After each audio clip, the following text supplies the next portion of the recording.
তো এবার Roman Rings return করবে এবং সেথ রলিন্সের ওপর ভয়ঙ্করভাবে আক্রমণ করবে এবং যেমনটা সেথ রলিন্স করেছিল রোমান রিংসের অবস্থা রয়্যাল রাম্বল 2025-এ, ঠিক সেম ভাবে এবার রোমান রিংস সেথ রলিন্সের অবস্থাও সেভাবে খারাপ করতে চলেছে। তো এই বিষয়টাকে নিয়ে তো কথা বলবোই। একই সাথে গত রাতে গান্থার জে উসোকে ওয়ার্নিং দিয়ে দিল যে সে যদি তাকে চ্যালেঞ্জ করে তাহলে সে জে উসোর হাল একেবারে নাজেহাল করে ছেড়ে দেবে এবং সে জে উসোকে এত মারবে যে এই মার আগে কেউ কখনো দেখেনি। তো এই সব কিছু পরেও কি জে উসো গান্থারকে চ্যালেঞ্জ করবে নাকি সে চ্যালেঞ্জ করতে চলেছে কোডি রুডসকে ফর আনডিসপিউটেড চ্যাম্পিয়নশিপ ম্যাচের জন্য?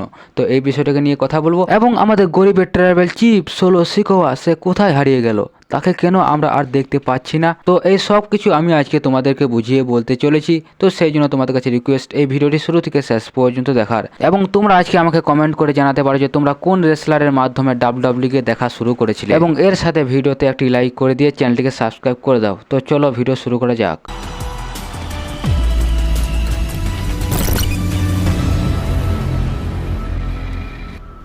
তো সবার প্রথম কথা বলা যাক আমাদের 2025 সালে royal Rumble winner main event J Uso কাকে চ্যালেঞ্জ করবে এবং কার সাথে তার ম্যাচ হবে। তো গত রাতে আমরা যেমনটা দেখেছিলাম যে গান্থার জে উসোকে বলেছিল যে সে যদি গান্থারকে চ্যালেঞ্জ করে তাহলে সে জে উসোর হাল একেবারে খারাপ করে ছেড়ে দেবে, যা কিনা এর আগে রেসলিং বিশ্ব কখনোই দেখেনি এবং সেখানে গান্থার এক প্রকার জে উসোকে যে দিক থেকে পেরেছে সেই দিক থেকে রোস্ট করে ছেড়ে দিয়েছে। কিন্তু এখানে আমাদের জে উসো বলেছিল যে সে এখানেই থেমে থাকবে না, সে স্ম্যাকডাউনে যাবে এবং সে কোডি রুডসকেও কনফার্ম করতে চলেছে। এর মানে হলো আমরা এই স্ম্যাকডাউনে জে উসোকে দেখতে চলেছি উইথ কোডি রুডসের ফেস টু ফেস, মানে সে কোডি রুডসের ফেস টু ফেস আসবে এবং আমরা সকলেই জানি আমাদের কোডি ভাই হচ্ছে মানবতার ফেরিওয়ালা। তো সেই জন্য কোডি রুডস কাউকে খালি হাতে ফেরায় না, মানে আমাদের কোডি ভাই সবাইকে চ্যাম্পিয়নশিপ অপরচুনিটির জন্য ম্যাচ দিয়ে থাকে। তো সেই জন্য বলা যায় না আমাদের জে উসো যখন কোডি রুডসের কাছে যাবে আনডিসপিউটেড চ্যাম্পিয়নশিপ অপরচুনিটির জন্য, তখন দেখা গেল আমাদের কোডি ভাই জে উসোর মানে চ্যালেঞ্জকে অ্যাকসেপ্ট করে নিল এবং মানে জে উসো ভার্সেস কোডি রুডসের মধ্যে ম্যাচ সেট আপ হয়ে গেল। কিন্তু এখানে যদি কোডি রুডস বলে না তুই আগে গান্থারকে হারিয়ে আয় তারপর আমাকে চ্যালেঞ্জ করবি, তাহলে সেক্ষেত্রে জে উসো আবারও সেই দুঃখে কষ্টে আবারও সেই রতে ফিরে যাবে এবং সে গান্থারকে আবারও চ্যালেঞ্জ করবে।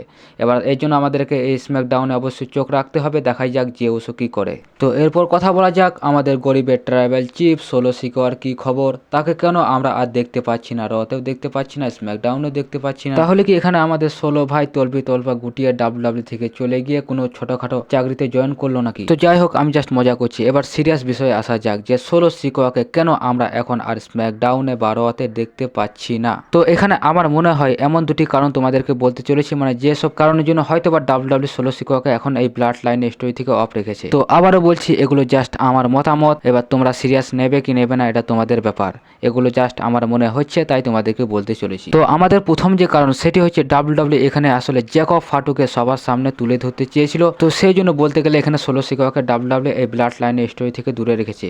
মানে এখানে যদি সোলো সিকোয়া থাকতো তাহলে হয়তো বা এখানে জ্যাকব ফাটু নিজেকে এককভাবে তুলে ধরতে পারতো না এবং সেই জন্য এখানে জ্যাকব ফাটু যতই যা কিছু করুক না কেন যেহেতু তার উপরে রয়েছে সোলো সিকোয়া অতঃপর সে মানে সিঙ্গেল হিসেবে নিজেকে তুলে ধরতে পারতো না। কিন্তু এখন যেহেতু সোলো সিকোয়া নেই অতঃপর জ্যাকব ফাটু এখন নিজেকে প্রমাণ করতে পারবে। তো সেই জন্য আমরা দেখেছি যখন থেকে সোলো সিকোয়া চলে গিয়েছে তখন থেকে জ্যাকব ফাটুর আলাদাই একটা রাজত্ব শুরু হয়েছে। তো এরপর দ্বিতীয় যে কারণ সেটা হচ্ছে ডাব্লিউডাব্লিউ সোলো সিকোয়াকে আরো একবার রিপ্যাকেজ করে আনতে চলেছে। মানে এই কয়েকদিনে আমরা যেমনটা দেখেছি সোলো সিকোয়ার সাথে অনেক ভালো কিছু যেমন হয়েছে ঠিক তেমনি অনেক খারাপ কিছু হয়েছে এবং সে যখন থেকে রোমান রিংসের কাছে হেরে গেল এবং তার উলাফালা মালা হারিয়ে ফেললো তখন থেকে বলতে গেলে সোলো সিকোয়ার একক রাজত্ব এখানে শেষ হয়ে গিয়েছিল। কিন্তু এত কিছু পরে যদি ডাব্লিউডাব্লিউ সোলো সিকোয়াকে সবার সামনে আনে তাহলে ফ্যান্সরা তো সিরিয়াস ভাবে নেবেই না, উল্টে সবাই সোলো সিকোয়ার ওপর বিরক্ত হয়ে যাবে। তো সেই জন্য ডাব্লিউডাব্লিউ এখানে সোলো সিকোয়াকে আড়াল করেছে, তাকে আবারও রিপ্যাকেজ করে আনা হবে এবং আরো ভয়ঙ্কর ভাবে আনা হবে। তো আমার মতে এই দুটি কারণের জন্য হয়তোবা সোলো সিকোয়াকে ডাব্লিউডাব্লিউ এখন এই ব্লাড লাইন স্টোরি থেকে মানে অফ রেখেছে। এবার তোমাদের কোনো মতামত থাকলে তোমরা আমাকে কমেন্টের মাধ্যমে জানাতে পারো। তো এবার আমাদের সর্বশেষ এবং ফাইনাল বিষয়টিকে নিয়ে আলোচনা করা যাক। তো আমরা যেমনটা দেখেছিলাম যে রয়্যাল রাম্বলে